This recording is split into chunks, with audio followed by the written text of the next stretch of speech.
apa kabar? Bertemu lagi dengan Bu Dini di channelnya Dini Suryani. Baik, hari ini kita akan membahas tentang praktikum tentang ekosistem, yaitu khususnya ekosistem darat. Tujuan dari praktikum ini adalah untuk membandingkan komponen-komponen yang terdapat pada ekosistem darat alami dan buatan. Alat dan bahannya yaitu 1. Seperangkat alat tulis, lalu lup atau kaca pembesar, barometer atau bisa menggunakan handphone, lalu 4. Lingkungan sekitar. Prosedur pengamatan yaitu pertama, menentukan ekosistem darat alami di sekitar tempat tinggal kita. Lalu 2. Mengamati lingkungan abiotik meliputi suhu udara, pencahayaan, angin, dan jenis atau warna tanah. Lalu yang ketiga, untuk mengetahui suhu udara menggunakan barometer, kemudian untuk mengetahui keadaan pencahayaan angin maupun tanah dapat kita perkirakan saja.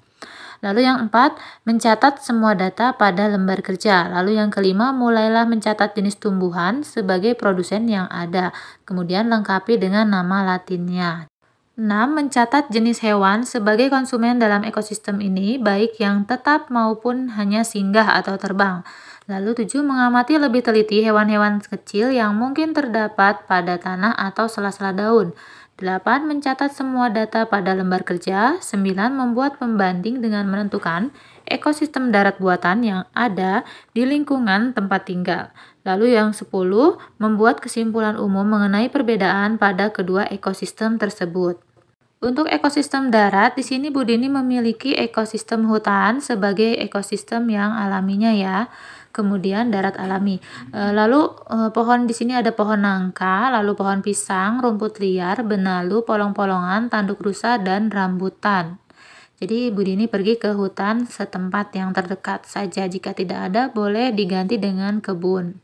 Karena kita sulit untuk pergi ke hutan sebagai ekosistem darat alami, maka ada juga ekosistem darat yang buatan seperti sawah. Di sini ada pohon bambu, ada padi, rumput liar, dan tali putri, serta pohon pisang yang ada di kawasan ekosistem sawah. Di kebun juga terdapat ada pohon rambutan dan benalu, kemudian kupu-kupu dan bunga telang, daun sirih.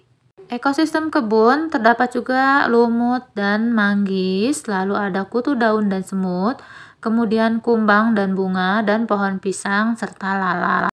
Berdasarkan hasil pengamatan, untuk komponen abiotik ekosistem darat alami, tadi hutan itu ya, komponen abiotiknya adalah tanah, kondisi atau keadaannya lembab, kemudian komponen abiotik suhunya 25 derajat Celcius, untuk anginnya kondisinya kencang, anginnya lumayan kencang, lalu batunya sedikit berlumut dan cuacanya cukup panas. Lalu di tabel kedua ada komponen biotik ekosistem darat alami, yaitu terdapat pohon jambu, nah kemudian jenis hewannya ada ulat, tadi lalu cacing, nah pengurainya. Kemudian untuk pohon jati ada hewannya ada ulat juga, kemudian pengurainya jamur. Lalu rumput itu jenis hewannya ada semut dan pengurainya jamur. Lalu ada pohon ketela, hewannya ulat, kemudian bakteri sebagai pengurainya. Dan yang kelima pohon kelapa, terdapat hewan ulat dan pengurainya adalah bakteri.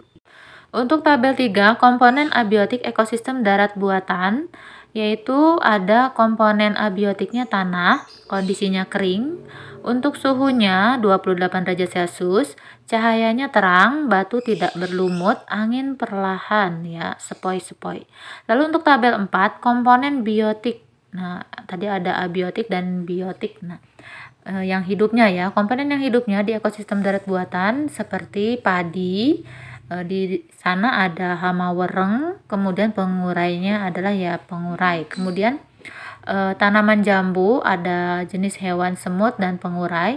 Lalu ada bambu, jenis hewannya ulat, pengurainya cacing. Pohon pisang, hewannya ulat, pengurainya cacing. Lalu pohon singkong, hewannya tikus dan pengurainya adalah bakteri.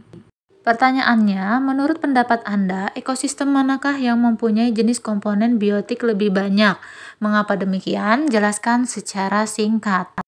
Di dalam ekosistem mempunyai jenis komponen yang bermacam-macam. Namun, ekosistem yang mempunyai komponen biotik dengan jumlah yang banyak adalah ekosistem darat alami. Ditinjau dari data yang diperoleh, jumlah yang lebih banyak adalah ekosistem darat alami.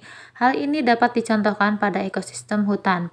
Hutan mempunyai komponen biotik yang banyak dan hewannya mempunyai berbagai jenis dan bermacam spesies, dan kadang kita tidak bisa mengetahui apa namanya, tapi secara jumlah spesiesnya lebih banyak di ekosistem darat alami seperti hutan. Jadi dapat kita simpulkan berdasarkan hasil pengamatan, dapat ditarik kesimpulan bahwa ekosistem darat dan buatan memiliki komponen abiotik yang sama seperti tanah, suhu, cahaya, angin, dan batu. Meskipun demikian, kondisinya berbeda. Dari pengamatan pada lingkungan sekitar juga dapat disimpulkan bahwa perbedaan ekosistem darat alami dengan darat buatan yaitu dengan mengacu pada bentuk terjadinya. Jika pada ekosistem darat alami dalam proses terjadinya tidak ada unsur campuran tangan dari makhluk hidup lain yang komponen di dalamnya, ekosistem darat buatan bisa diatur oleh manusia. Jadi bisa ditanam, maksudnya seperti itu ya kalau di yang ekosistem daratan buatan. Nah, kalau misalnya yang di hutan itu alami, lebih alami.